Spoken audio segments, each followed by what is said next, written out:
Portland, I want to welcome you to this afternoon's public lecture. Our original planned speaker for today had a family emergency, and so he couldn't be here, but we were absolutely ecstatic that Rayelynn Brandl, who didn't have to fly so far, was available to talk. And not only that, but she is being honored momentarily, or you didn't get it already, it's momentarily in April by the National Science Teachers Association with one of their biggest national awards. Thank you. In the meantime, Rayelynn grew up in Butte. She got interested in environmental science and environmental issues from when she was very small and enjoying fishing and camping and hiking and other outdoors activities with her family.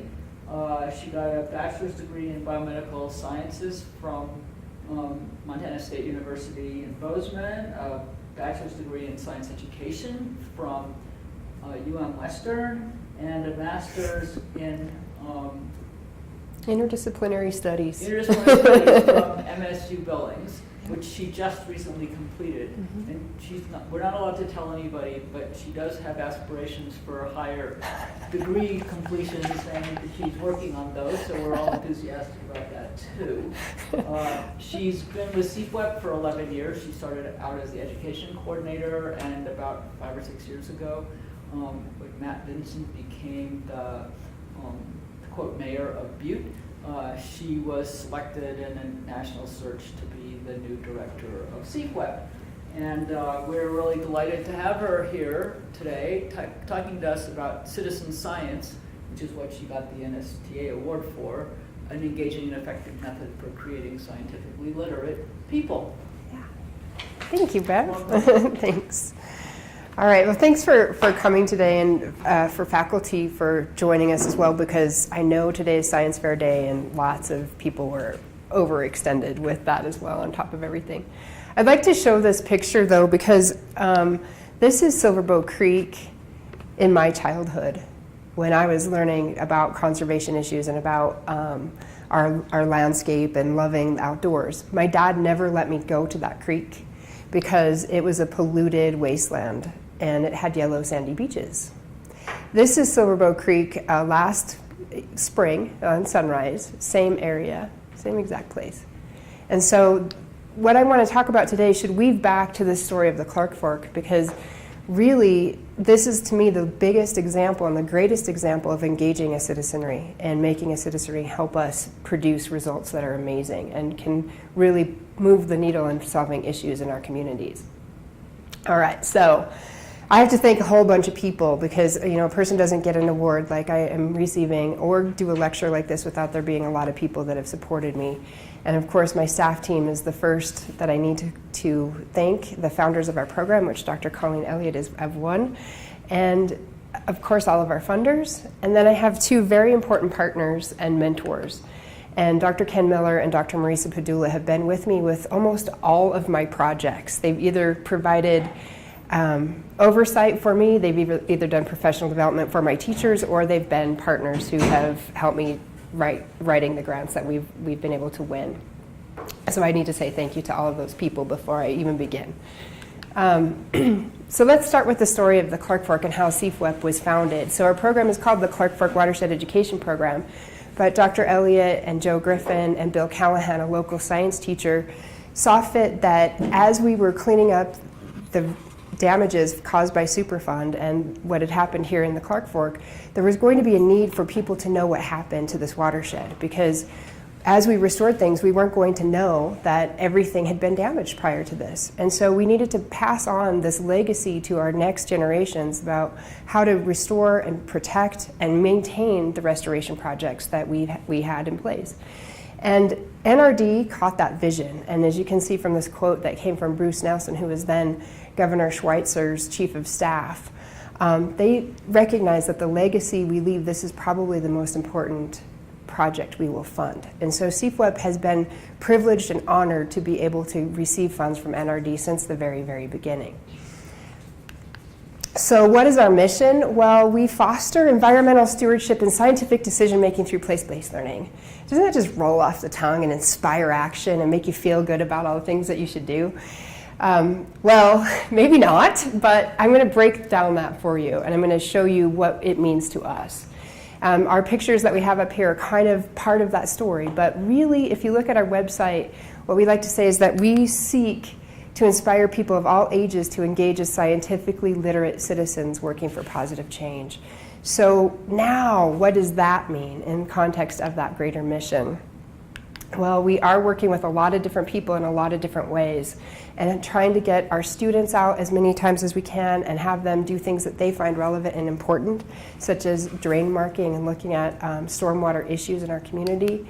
Sorry, this is bothering me right now.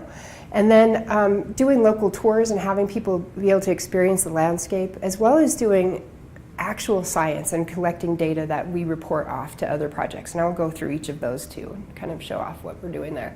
I've been having a laugh all day about this project, or this photo, because of the dichotomy between these two students. He's like celebrating, yes, I've done it. And he's like, why am I holding this again? So I think that gives you kind of a picture of what it's like working with students for real too, especially when they're told by their teacher they have to do this. So our programs, we have a lot. Our restoration education program is really the flagship program. So if I think of that, that's the project of the Clark Fork. That's looking at the damages to the Clark Fork, what's happened here. Our students go out and collect data. They have Abby and Arlene in the classroom for 4 days, and then on the 5th day go out for a field trip and do that data collection. Bringing research into the classroom is the National Institute of Health project that we have with Dr. Marisa Padula, and that was built out of the idea that we needed to inspire teachers and help teachers learn how to create authentic research experiences for their students. And we actually are collecting phages and adding them to the database of all phages that are known, and I'll go through some of those details about that program too. We have a Beaver Mimicry program for our high school program, and students install Beaver Mimicry devices and monitor the data there. Stormwater education, which Kayla has now taken over and is leading for us. And a huge component of the stormwater education really is about public education and outreach, and that excites me because it's a different spin on citizen science. Being able to communicate to the community about actions that they need to take is critically important in the next generations, in my personal opinion. We participate every summer in the Butte Reclamation Evaluation Survey, which we deliberately employ tech undergraduate students to help us with that as a pathway to their professional degrees and their professional careers. And Dr. Powell's going, yep, I have some workers for you. And I feel that that's very important to help kids actually see what it's like out there in the real restoration or reclamation world as it is. We have our fly fishing and conservation camp every year. Montana Partnership with Regions for Excellence in STEM is a teacher professional development project. We now have a whole entire cadre of teachers who are teaching other teachers across the state of Montana, and we extend to both borders and north and south, east and west. And then we partner with the Unite Summer Upward Bound STEM Camp each year, now for our second year. We're excited to have those students doing authentic research with us this summer. And then in Missoula, we have our Bird's Eye View education program, which we have the songbird banding stations and our Montana Osprey program. And I should say too, in the restoration education program, we serve all of the schools between Butte to Missoula and include 7 Missoula elementary schools. So there's a wide range of outreach in that program. So not to just talk about CFWEP, we are here to also learn about what science literacy is and what citizen science is. So let's take a minute to define science literacy. So if we take the definition from the Cambridge Online Dictionary, literacy is the ability to read and write. But a second definition is also knowledge of a particular subject or a particular type of knowledge. So computer literacy is one of those examples that we talk about. In today's educational climate, we are talking a lot about media literacy as a skill set and a set of literacy that we need. So science literacy fits into this as well. So what is that? What's science literacy? Well, although it's widely used, there's not one overarching, all-encompassing, accepted definition of the term. So In the 1950s, the term started to become widely used and generally was referenced to the basic knowledge and skills that people needed for careers and or to make informed consumer decisions. So think about what was going on in the 1950s too. There's lots of advertisement that was coming out to people. We're starting to buy products. We're starting to, be happy about the industrial or about the technology revolutions that we're having, like buy the new dishwasher, buy the new washing machine. So science literacy started to become a term in the 50s based on consumer needs for making good decisions. In the literature, there's as many as 9 overlapping definitions for what citizen science is. And earlier definitions generally focus on what the individual knows about science, but not necessarily, and is typically content focused, but wasn't necessarily about what the community knows about science. So the National Academies of Science, Engineering, and Medicine were commissioned by the National Institutes of Health to answer this question of what is science literacy? And specifically, the National Institutes of Health wanted to know, does science literacy affect how people perceive science? Because right now in our world, right now where there's a concern that people think of scientists as the evildoers, as Dr. Evil that's sitting up saying, ha ha ha, what am I, for $10 billion, I'm going to, blow up the earth. And so the academies have been worried, is there a problem with science literacy in our nation? And then what is it? How do we put our arms around it so that we can help inform the education community about what the end goal is of education and science? So they identified 3 areas that are commonly referred to in the literature: the content knowledge, scientific practices, and then the foundational knowledge, or also known as the basics. And then they added 4 additional categories, and we'll go into those. But this committee also broadened the scope of science literacy beyond the individual to include the community and social context of science. So it recognizes that the broader social context can greatly influence an individual's science literacy. The easiest example that I can give you about context in a community is thinking about indigenous communities and what an indigenous community knows about science or knows about the ways of their world based on their oral traditions. So I always think about fire ecology and what has been passed on in oral tradition through the tribes about how to maintain forests based on fire, and it's all based on their oral traditions. So that is a literacy that community has that's based on the way that they interact and react to each other. All right, so continuing with their definition, they break this down into these other categories. So the foundational literacies is the ability to process information, oral and written, verbal and graphic, in ways that enable you to construct meaning. So can you look at a graphic and know what is being stated there? Can you understand and interpret the results that are being presented to you in a table? Academies are saying this is foundational literacy. We all need that. Content knowledge is some of the basic facts and vocabulary. A great content knowledge question that's on a lot of the surveys is about the boiling temperature of water. Does water boil at a higher or lower temperature at higher or lower elevations? Can you answer that question? That to them is a basic content knowledge question. The understanding of the science practices. So how is science conducted and its ability to discern between valid test procedures and the value of peer review? This is really, really important right now if we think about it, especially in the realm of the anti-vaccination movement that we have. So we have this one study that had 12 case participants in it, and compared to case studies with 400,000 case participants in it, and being able to discern which study is a better study. And also, how come we never say in science we're absolutely certain this is what has happened? There's always that room for doubt, and why that's important in our science. Identifying and judging appropriate scientific enterprise. So that's the ability to make judgments about scientists' expertise and discerning credible resources. So again, back to who in the field is credible. Is the naturopathic guy that's never gone to college and has just a lot of collected experiences credible as compared to the Academy of Medical Sciences? So who's credible? And then epistemic knowledge is that bigger picture of science and how science works. People with epistemic knowledge can explain why scientific results can be believed and why uncertainty is an inherent aspect of science. So to me, this is part of where the education field is trying to grow into. Instead of constantly teaching about what Dr. Padula calls the history of science, like all the facts, things we've already learned, we're trying to help our students understand how we do science and where it fits in the context of our society now. Cultural understanding of science appreciate the impacts of society to society of science and view science as a human achievement. I think sometimes we forget how far we've come. So when we look back at what my grandmother had available to her compared to what I have available today, this is where the cultural impacts come into it. So think about what has happened in our society and how we've evolved as citizens compared to where we were before. Again, going back to our vaccinations example, my grandfather knew he could probably contact polio. I have never been vaccinated for polio. I don't know anything about polio. What's polio? So that is an achievement of science and an advancement in our culture. And then disposition of habits of mind.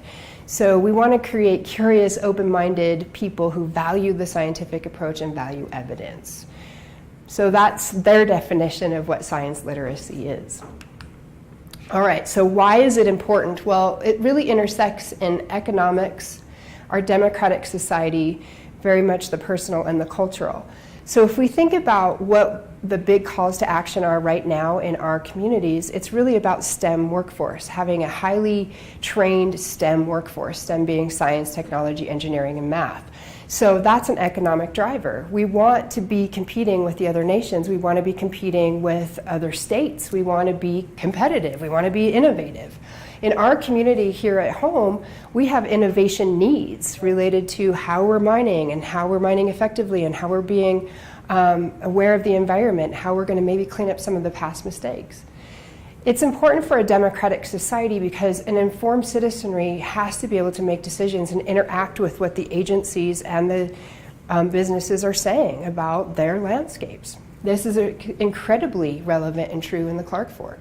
It was because of literate citizens who came together, raising their voices, that we sued this ARCO for, the state of Montana came together to sue ARCO for damages. And then in the personal realm, if you think about your personal health, this is probably where science literacy comes into play the most. So we are inundated every day with advertisements for prescriptions and weight loss pills and beauty products and so on and so on and so on. So we need a certain level of literacy to understand if those our products are effective or not, or things that we should try or not. And then of course our culture again. So are Americans scientifically literate?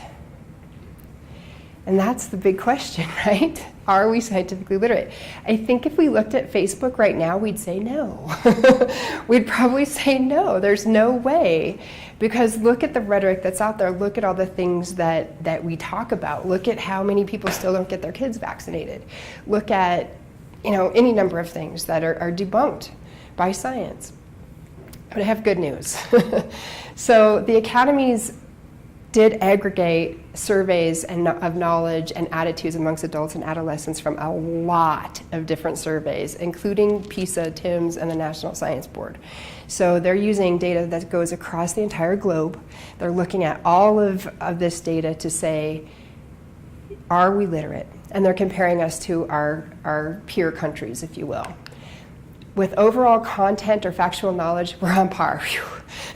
We know about the same as the other developed nations do. Of course, we're out-competed by Finland and so forth, but we're right in the middle again. We're not the worst, we're not the best, but we're certainly not at the bottom, and we're certainly not illiterate.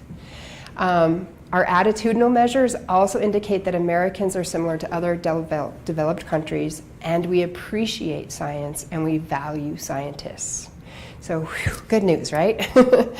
Now, the question is, will that change? So this is looking at data sets that are, at least some of them are as old as they've been administered since the 1960s. And so we don't see big changes in the survey data. They're pretty stable.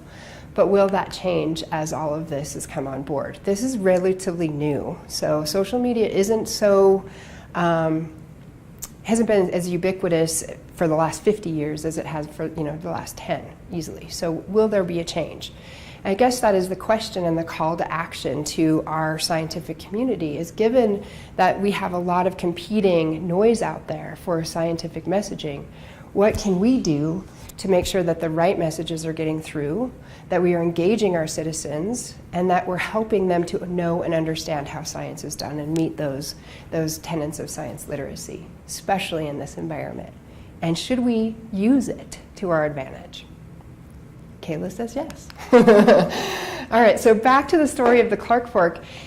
This cleanup was a direct result of engaged, scientifically literate citizens working together to take action. And it was not completed by scientists working in isolation. If you think about who it took to make that lawsuit happen, it was everybody. It was lawyers, it was just citizens, it was politicians, it was scientists, it was all of us working together. So we all had to be scientifically literate and informed about the issues.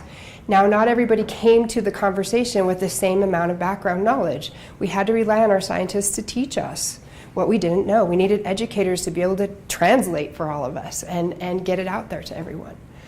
So I'm going to share some of the pictures in case you're not familiar with what's happened here. But we lived with a legacy of environmental damage. We thought this was normal. This is our butte. This is the landscape. It was all yellow dirt. These are black and white pictures, but it was all yellow dirt, channelized stream systems, and not places to play. And the mine was going to take over everything. We were left with this rampant environmental damage from Butte to Missoula, and including, all the way, thankfully, we did have a Milltown Dam in place to catch some of the tailings that were being flushed downstream in some major floods. And then we also knew that our drinking water wasn't very safe if you lived in Milltown, for sure. But because of engaged and literate citizens, we were able to create a restoration. And this is Silverbow Creek, the same Silverbow Creek back in that picture right here. Now looks like that. And it has native cutthroat back in it and teenagers fishing it. And why is that possible, or how is that possible? Well, it's because of engagement. It's because people really cared about it. And why did they care about it? Because we could certainly have walked. We could have certainly said it's too much, it's too big, the damage is too far extensive. But we didn't walk. We engaged. So let's define citizen science, because I believe that citizen science can be the vehicle to engage communities and can help us engage our students to become scientifically literate, and our citizens, just everyday people. So this is a great big long definition. And this is direct quote from the National Academies of Science, Engineering, and Medicine from their 2018 report. So after NIH figured out, well, what is science literacy, they wanted to know what citizen science was. And so they asked the same group to go back and research what is science, citizen science. And so really, if we distill it down, citizen science programs do not have all of the common traits to be considered citizen science, but if we distill things down, there's these common traits. The projects have to actively engage participants. So it's not stand and deliver or outreach like we think of it in terms of us going out and talking to the community, but rather the community is actively engaged with us in doing science. You use data in some way. So using the data in the citizen science context means that it's being translated back somehow to the research or somehow to the educational goals. It's a systemic approach that produces reliable results. So we're not just going out and saying, go have fun, kids, collect the data. We're using a systemic approach to make sure that we have quality assurance that the data is valid and reliable when it goes back to the project. We work with people who are not project scientists. Now, scientists might participate in sit-side projects. They often do because we're into it, right? We're nerds. We like to do that thing. But they're not the people that are assigned to the project. They're often just regular community members, lay people, students, whomever. It helps to advance what is known in science. So there's the greater goal of meeting a need for science. And that it is a benefit to the participant. So I really like to pause on that one for a minute, because a lot of times we use our citizens as subjects. They're not participants, and there's really not a benefit to them other than, they've participated maybe for your stipend. Okay, so we really are benefiting them, especially in their greater learning. And then we communicate the results. So the results that we achieve are communicated to the people that are participating in it, and they're communicated to the wider audience. All right, so there's a continuum of practice for projects. Often there's one and done, like we go out, we do something, we collect the data, we go home. There's things that are multiple interactions or long-term, such as some of the apps that we use that are like birding apps are very popular right now. Hiking apps that you can geolocate different flowers and plants that you see are very popular. They can take place in the formal K-12 classroom, but they can also take place in the informal learning environments, and I also like that there's a bridge there. They could be crowdsourcing or gamification. But with that, they have to make sure that people who are participating in the game know that their results are being communicated to scientists and that their results could be used in some way. There's a very famous gamification project that's about protein folding that had people try to solve the puzzle of how this protein would fold, and the scientists didn't really know. They were trying to figure it out for themselves, and a gamer solved it, and that added to what is known about science. So, but we need to make sure that they know that they're participating in something real, that it's not just a game for game's sake. All right. So how do we do it? Well, our Bringing Research into the Classroom project, students engage with the program scientists to discover bacteriophage, which is a little virus that infects bacteria. And so we're looking for them and we're after them because if you think about it in terms of the realm of antibiotic-resistant bacteria, if we had a little phage that we could, give ourselves, then we could probably prevent and cure some bacterial-based diseases that are right now resistant. So our students go through a 3-day process to find a phage. They get to name it if they find one. And then we offer opportunities to complete follow-up projects to characterize their phages further, to do the DNA analysis and get it ready to be shipped off for freezer storage. Our phage names and the characterization are uploaded to phagesdb.org, which is a Howard Hughes Medical Institute and CPhages program. So this meets all of those criteria that we were talking about in terms of a citizen science project.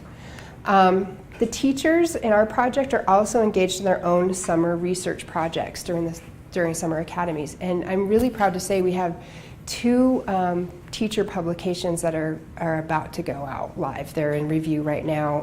One of them is going to be in the Intermountain Journal of Science, and one is kind of stalled, waiting right now from her MSSE project. So 2 out of that became publishable projects, so I'm very proud of that. Engaging and definitely contributing to what is overall known in science. All right, and we have several students. In fact, one of the students today that is engaged with one of our BRIC teachers, I think, got a 2nd place today. So, in the science fair. So I can't really. I'm not sure. I'm extrapolating. So guessing. But anyway, so that's kind of some examples. This project also, I believe, is one of those projects that can really help us fill the pipeline. Getting kids to look at stuff in their own backyard. They're looking at soil samples, they find something, they get engaged, and then pretty soon they're coming to Tech. And we do have one student here at Tech from this program. All right, so our Beaver Mimicry program, these are little installations that we are doing up in the Roosevelt Drive area, and they install the sites. They continue to monitor during the summer, and they collect all of the same data that our geoscientists are collecting, and it's checked by CFWEP scientists and our partners. And so the students often ask us, well, what did we find out? Is it better? Do we know more? And so we've had to have Evan come and give a couple of talks and say, here's what's going on, here's what your data is showing, here's the trends. We do the Breeze every summer, which is an evaluation of the reclaimed sites around Butte. And then our students who may or may not be biology majors here at Tech or may not be participating in the restoration certificate programs can be our student interns. They get paid for it, they get a tramp around, and they learn all about it. And I loved this quote from Teal, who does live in my office with me, so I shouldn't be honest about where this is coming from, but he said, it's helped him to better understand the restoration in Butte. He is a Butte native. He didn't know about what was all going on until he was out trampling around with us on the Breeze sites. And then he said it helped him understand the issues of our local ecology and made him appreciate the need to use native plants in restoration. So what a what an outcome. If we get one more to appreciate native plants and restoration, we're doing great. He's going to be going on to a master's degree and hopefully here pretty soon too. So again, an informed and literate citizen. All right. Our flagship program, the Restoration Education Program, our students collect data in the field mimicking what scientists would do for stream monitoring. But it doesn't meet the strict criteria for inclusion as a sit-side project because the data are not shared outside of the education realm or otherwise utilized. And it's honestly, we're mimicking and we're looking at the greater educational goals. So we're not using all the same criterion for our probes being calibrated up 100% properly and the way that we're getting our macroinvertebrate data. But it does meet the criteria for that in the greater context of community and community learning. So our students are then going back home and talking about what they learned out there. They're going back home and saying, this is important work, and I think that we should be concerned about what we're doing with our watershed. This is a quote from a 7th grade student. We collect exit tickets. And one of our 7th graders said, I plan to teach my children and my children's children and so on about how important it is to keep our streams clean. So science literacy, engaged, ready to pass it on, cares about, has a disposition towards, we need to do that. All right. The Bird's Eye View program, this is more of your traditional outreach sort of programming. But the difference is the people that are coming to see the banding of the osprey stations and the banding at the songbird stations get to engage with the scientists as they're doing their work and get to ask lots of questions about what's happening. These students and adults who go out to these projects remember that experience and they talk about it. Our osprey project, we do have live osprey cams, which will be going live here pretty soon in April, so you should tune into that. And it's the commentary that the people provide on there is incredible. And it actually has generated some new hypotheses for some of our scientists that are doing the Osprey project. And everybody asks the question, are things improving in the Clark Fork? Are the birds getting healthier? And so then our response back has to be to answer that question through the media that we're using. Are the birds getting healthier? Is the restoration working? And they're engaged and they're telling their friends about it, and there's people all over the world talking about it. All right, so service learning and citizen science, many projects have an element of community service or volunteerism in which the participants contribute to an overall community need that also has a research component. Participants may only participate in the service aspect and not contribute to the data collection that happens following their service. But high quality projects ensure that participants are able to check back with the project. So in other words, do our efforts help to further the overall goals? And does the data support that our efforts mattered? I think of Robert's planting projects a lot. We've had lots and lots of citizens out with us planting lots and lots of trees, and I can tell you I get stopped all the time. So did it work, Rayelynn? I'm like, I don't know, we're still collecting data. I think so, it looks better, it seems better. There doesn't seem to be as much soil, rolling off the site, but the scientists will get back to us and they'll give us the actual data and the actual outcomes. But service learning is another great way to engage our people. All right, here's an example of our students doing some service learning. We call this the Big Rock Move Project. So we were just, in that picture, we were just moving rocks around in a little stream to try to create resting spots for trout as they were making their way back up to spawn, or way back down into a lake. The kids loved it, and their next question was, well, when will we know that it worked? And then, of course, we do an annual cleanup day every year, coming up on May 23rd. If anybody wants to volunteer with CFWEP and get out and clean up the streams, we're going to have 350 little ones out this year to do that cleanup. And every year I'm on party line, and every year Ron Davis asks me, but Rayelynn, is it getting better? Are people keeping their trash out of the stream? And it does look better. It does look better after continued efforts and continued education about how we should treat our streams. All right, so community action. Many citizen science projects were originally born from the community's need to know. And I think about that in the Butte context a lot, because our community is asking a lot of great questions about health right now. Like, is our community healthy? Did we protect ourselves from these contaminants of concern is the words that we use. Are there other things that we could do to treat water that we wouldn't have to keep it living in the Berkeley pit? That's sometimes the community wants to know.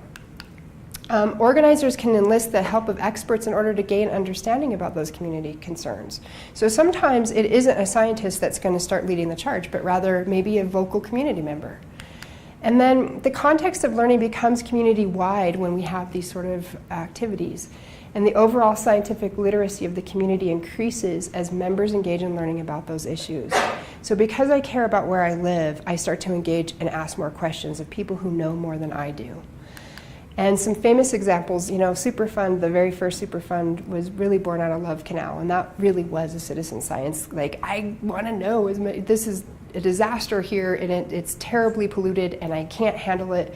So people started asking questions about it and collecting some rudimentary data. Lois Gibbs was one of the major activists there. AIDS activism, the gay community really came together and said, we need to do something. You guys are not asking the right questions, and we don't have good research. And they started to engage researchers and get money poured into that to enable researchers to do the work about AIDS and understanding HIV. Those were citizen science and community action. All right, of course we have in our community a lot of things that are still ongoing. Restore Our Creek is active right now, and they're thinking about and talking about these tailings impoundments and what we should put back into the original Silverbow Creek channel. One of my good friends and teachers, Judy Boyle, in the Big Hole River, she started to engage her students in asking questions about the Big Hole River and the response to the Big Hole River after Butte had installed a new dam. And she's like, well, I want to know, how does it work? Is it still protected? Are fish going to be affected? And her kids have been gathering data now for 5 years, and she's been reporting it back to the Big Hole Watershed Committee and to Butte Silverbow. So her kids are doing it. She's doing it.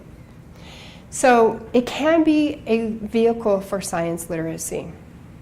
If we think about the informal science learning strands, which that's where I think that citizen science most closely matches. The strands are really, these are saying this is what we need to have happen as we engage our learners in informal environments. So first strand is that we have to be excited about it, it has to be interesting, it has to be motivating, and we want to learn about the natural and physical world. So citizen science certainly meets that. If we're going to go out and do something and we're engaging it, we're there because we're interested in it. We come to generate, understand, remember, and use concepts, explanations, arguments, models, and facts related to science. So in the informal world, we want that to happen, and certainly in citizen science. Can we explore, predict, question, observe, and make sense? And that definitely, again, happens. Reflect on science as a way of knowing, the processes, concepts, and institutions of science and their own process of learning about those phenomenon. Participate in scientific activities and learning practices with others using the language and tools. And then think about the learners, think about themselves as science learners and develop an identity as someone who knows about, uses, and sometimes contributes to science. So again, this is coming from the National Research Council's definition of informal science learning. But this fits citizen science in my mind. We should have all of those strands, all of those all those things happening for our participants who are engaged in citizen science with us. And so, if we think about where we interact with our students, if we're thinking about the K-12 framework and NGSS and what's happening in the formal environment, it really does also align with the informal science experiences that we were talking about in those strands, and really does also fit with citizen science experiences in K-12 and informal settings. So if we're pushing on all channels, we're creating those scientifically literate citizens. So I think that early, often, and always is a critical key component for raising science literacy. So in order to, and also to become literate in science, you have to experience doing science. Talking about it and reading about it is not enough. All right, so these are my opinions, but they also are supported by research too. So, but I think that citizen science democratizes science. So it makes it accessible to everyone. When I think about scientists, sometimes I think about they and all y'all who are smarter than me. But if I get to engage in science on my level, in my community, then suddenly it's open to me and it's something that I can do. And I see myself in the role of a scientist. So it's open now. It's available. The best practices for sit-sci projects should include a focus on local and place-based projects because we care about where we are. That's the truth of it. Now, some amazing projects like the Backyard Bird Count and the Audubon Society, those things are amazing because I can go in my backyard, but then I get to look at the whole world too. Projects should be considered relevant to the audience. So do projects that people care about, right? That's obvious. Projects that are real, meaning that the participants can easily understand how their contributions are utilized or mean something for the scientific endeavor. So for example, in our phage program, those students know their phage could be the one that cures tuberculosis. They're excited about that. They're adding that phage and they're working really hard. They'll come in with 10 samples they want to try to process because they know they're contributing to real science and that it's valued by us. It's valued by the scientific community. I always try to tell my students, thank you for your efforts today in collecting this data because it means something to me. It means something and I value it. The projects can provide a catalyst needed to encourage people to engage in the formal science community. We have seen this over and over and over. So anecdotally, we have lots of students who tell us, I wasn't really interested in science until I did this. We do have students at Tech right now who started way back with us with restoration education program, and then they did high school programming, and then now they're here. And they didn't see themselves as a scientist. I have one student from Baker that I think of all the time. He tells me every time I see him, my worldview changed completely the day I found a phage. And he said, I was going to be a rancher, that was what I was doing, and now I'm here going to be a scientist. And he's great at characterizing and annotating genomes, by the way. And then we can effectively utilize citizen science at the college level as well as K-12. So we can use sit-sci to develop interdisciplinary approaches, inspire student collaboration, and produce well-rounded students. I think of engineering students that stay in their little box and never go see a biology thing ever happen. So if we can have some biology things happen with our engineering students, maybe we'll have better engineering projects. And maybe if our biology students went and did some engineering things and did some design challenges, maybe we'd have better biology students. All right. And then I've already said this once, but engage early, often, and always, meaning from the time they're tiny and all the way through to our adulthood. All right. These are just things about making sure that we're intentional in our design. And we want to make sure that we aren't just putting together something and saying, hey, let's go make sure it works and we're going to, hope for the best. Be intentional in design. And then make sure that you evaluate and refine. CFWEP has done that a lot. We reflect on everything we do all the time, and we're constantly refining and trying to figure out what is the best way to make sure that this works and is effective. I'm going to share some outcomes very quickly because I think they're important, and we've seen approximately 50,000 students to date now. And then the data set that I'm going to share with you has roughly right around 3,000 participant data points in it. So when I say that these work, I have evidence to say they do. Okay? We engage kids in a lot of different ways and a lot of different methods, but here's what we know. We assess environmental attitudes or our response towards the environment. Do we care about the environment? Do we think that we should take care of it for the future? And our survey shows that we have an effect size of a 0.51, meaning it's a medium effect. So from pre-test to post-test, our students say, yeah, it's important to take care of our landscape. We have a small effect size for scientific attitudes and a 0.24. So we ask them questions about science and whether they value science or want to go into science. And that's a smaller effect, but I'm impressed that we see anything there at all. Because science attitudes develop really over a very, very long time. So the fact that in, kind of one dose, it's showing up, I think that's important. And then we have statistically significant gains in our content knowledge. And the biggest gains are towards definition of watershed, understanding of biological indicators, and the increased ability to tell the difference between remediation and restoration. That is a question our funders want us to be able to tell the students about. So we don't care about those words, but our funders do. That's what it looks like on a chart. Thank you, Dr. Alvarado. That's several months of work right there. And then remember, the attitude is everything. So in creating scientifically literate people, recall that the key aspect of science literacy is attitudinal. Do students see themselves as science learners?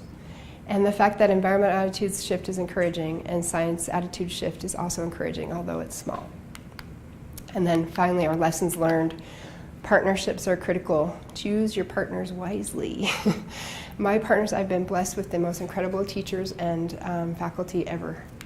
Not every project is a home run, so try a pilot and redesign. And we've had a few of those famous flops.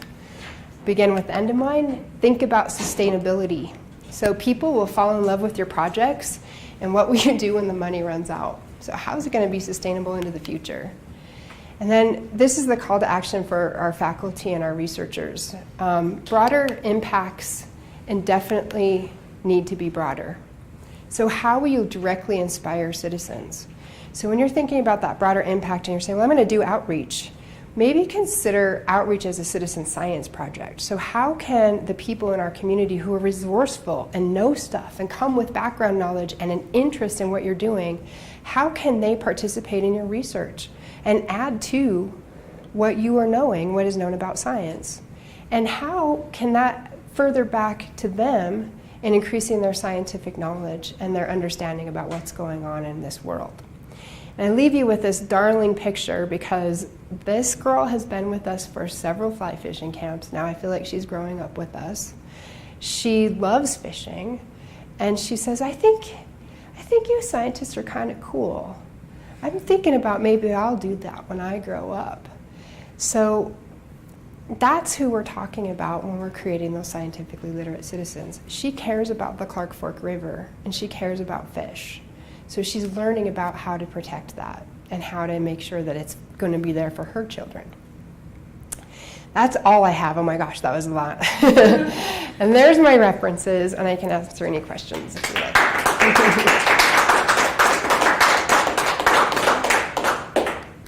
I have a million questions. Okay. I also have class at Okay, I have an email. Okay. Yeah. Yes.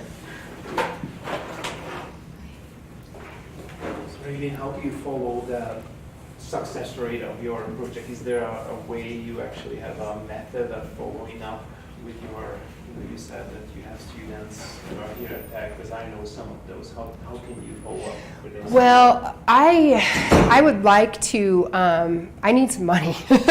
So I would like to get some surveys out to see, who's here, who remembers having a CFWEP experience in any one of those programs, and also in the other flagship colleges, quite frankly. We just haven't built that, and I would like to be able to do it. It's kind of more of like you know of that person, but you don't have an overall. It's very anecdotal, yeah. So we know who they are. We've kind of kept a log. Maurice is great at that too. Like, she knows who's coming back in and who's pursuing advanced degrees and such from the BRIC project in particular. And then I keep hiring them. So I have three people that have been interns that are now working here too, that have finished their degrees and now work. I just keep doing that. So, yeah. But it is the question on the table, and including the other question that we'd like to start looking at and researching is, how long does that effect last? Can we kind of measure that at all? Like, if we measure them in 8th grade, do they still feel that way? Do they still remember the content? We're doing a small pilot 6th grade follow-up in Missoula to see if we get any raise in that. But, yeah, it's expansive. So you mentioned how important sustainability is. What are the tricks of the trade for sustainability for when grant money runs out? Yeah, that's the question on the table, huh? That's a good one. One of the things, I think I'm grappling with that right now, because as our natural resource damage program funding runs out, I'm thinking about how are we going to keep doing this program going forward. And I think it really is about the partnerships that you're developing, and we're all pulling together that money from this pile and that pile and looking at foundations that can help support us. I think some things that you can turn over to the community to run themselves can create sustainability too. And then I'm looking for a sugar daddy or a sugar mama that can help me with writing some checks. But in the schools, I think when you inspire a teacher, they will carry it on for a long time. So in our brick project today, we met with a couple of teachers who are saying, okay, all I need is, about $500 worth of supplies, and I can keep running this for the next 10 years. We see that in the restoration education program, where our teachers that we've trained and raised up through this program are taking this curriculum far beyond anything that we did. And they'll continue it on with or without us. They're saying, what do I need? I just need those vernier things, right? So, and they'll do it. So I think teachers are keystone. I think engaging your community, that they take it over themselves in some way through, service learning groups or Kiwanis clubs or other places like that. But the teachers ultimately will retire. Mm-hmm. And, are you doing things with, like, Western, who produces a lot of the pre-service teachers in Montana, or UM, or because we don't do that. We don't create the new teachers. Yeah. And So somehow the programs that produce new teachers need to be producing teachers that want to do the same thing. Yeah. Even though we've had long-term partnerships with MSU Billings, their teacher prep college, and then U of M Western. We've had long-term partnership with them too, and it kind of waxes and wanes. And I think it is time to reinvigorate some of those partnerships too. I am proud to say Delina Norris-Toll from U of M Western was very foundational in a lot of our original projects, and one of the first ideas that I got about citizen science projects was from a project called Allison, which was about ice survey, and it was an NSF project, and they had teachers going out surveying ice cores from lakes, and it was being filtered to a scientist who actually predicted the first ice shelf falling off in Antarctica or whatever. I can't remember exactly the details of it. But her teachers that engaged in that Allison project were incredibly excited because they were contributing. And so we brought that to Montana, and we started kind of replicating some of the things, and we have teachers still giving him data to this day on snowpack and snowfall potentials and what's going on in Montana. So that's been pretty awesome as well. But I think constantly engaging is important too, not just when you have the grants. Yeah. Other questions? I have a getting down into the weeds kind of question from, there was a letter to the editor in the Standard the other day. Somebody from Anaconda, I will never remember the name, who was complaining about how new people want to keep all the money here. And he pointed out, he said, that Butte and the community here really did their best to not to prevent suing ARCO for damage, for environmental damage, and that it was people down the watershed who were more instrumental in actually getting that from. I had never heard that story before. Do you know about that? I have my CFWEP hat on, so as such, I think I need to be very, very middle on answering this question. Well, so no, just the facts. I'm just interested in the facts. Just. Well, there's hyperbole and rhetoric about who were the first people to get things going. Butte citizens absolutely wanted cleanup and absolutely wanted justice. If you think about what happened to our community when ARCO closed the doors, it was devastating. And it was devastating beyond what happened to this landscape. It was devastating to our local economy and to our beingness and our identity. And the community was left kind of in a shambles. And so I think that is a broad stretch of the imagination to say that people didn't want to sue ARCO.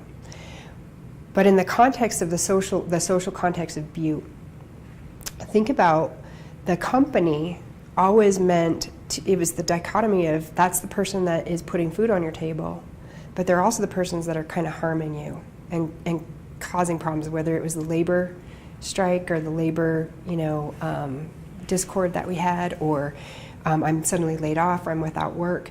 So it was, don't bite the hand that feeds you, was often the edict that was passed on to us as, from our families. And so you didn't want to take on the company too hard because you didn't want to lose your job.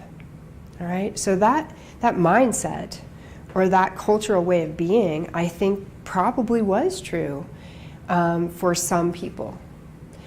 Also, the word Superfund was extremely scary to Butte citizens, because I remember the day, I can picture this day of when the Superfund decision came down. It was being talked about on the radio. I was in the truck with my dad. He's driving me to school. And I said, Dad, what does Superfund mean? What does that even mean? And he goes, that means Butte is never going to recover, because we are now going to be viewed as an environmental wasteland. Nobody will want to move here. That's his answer to me about what Superfund was. So people were scared. So I think when you're talking about did Butte block the lawsuit, my personal opinion is no. But were there opinions that said we shouldn't sue? I would probably guess there probably were people that were saying that because of the culture and the context of the time. We thought Superfund meant we were ruined forever, and the cultural context of don't take on the company because you don't want to bite the hand that feeds you were how we were raised. But there absolutely were incredibly active people, including Don Peoples, who was then the mayor of Butte, who were very active. What it said in the paper was that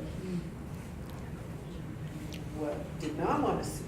I'm sure he was scared of suing and thinking about what does that mean for Butte, and will we ever get a company to come back here and locate here? Because they were thinking about reopening the mine too. Who's going to come by and buy this mine and reopen it? But yeah. Thank you. Thank you.